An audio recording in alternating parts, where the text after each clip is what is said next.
हम करेंगे हर मजलूम की हिमायत। अस्सलामुअलैकुम, मैं हूँ हुरैन फातिमा और आप देख रहे हैं हिमायती न्यूज एचडी चैनल। नजर डालते हैं आज की अहम खबरों पर। बैंस कॉलोनी रोड नंबर 8 पे पीएमटी मरम्मत का काम शुरू। बिजली की बहाली आज मुतवक्के। कराची रिपोर्ट अहमदीन हमायती रोजनामा Hamayati news. Bains colony road number 8 पे वाक़े पीएमटी जो गुज़श्ता 7 से 8 दिनों से बंद थी, बिलाकर वज़ीर अली हमायती की मुसलसल कोशिशों और अनथक मेहनत के बायस आज इसकी मरम्मत और बहाली का काम शुरू कर दिया गया है। इलाका मकीनों के मुताबिक पीएमटी की खराबी के बायस मुतअद्दिद घरों दुकानों को शदीद मुश्किलात का सामना था।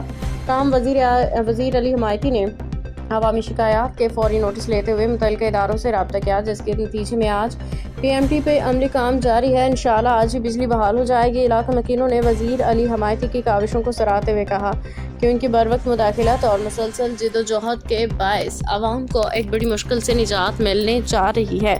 शहरियों ने उम्मीद जाहिर की कि आइंदा भी इस तरह अवामी मसाइल के हल के लिए संजीदा इक़दाम जारी रखे जाएंगे। अहले इलाका ने वज़ीर अली हमायती और उनके रुफ़का का शुक्रिया अदा करते हुए कहा कि ऐसे अवाम दोस्त इक़दाम से शहरियों का एतमाद बहाल होता है। खबर रहिए हर जगह हर वक्त, जानिए मुल्की और गैर मुल्की हालात वाक़यात यकीन के साथ।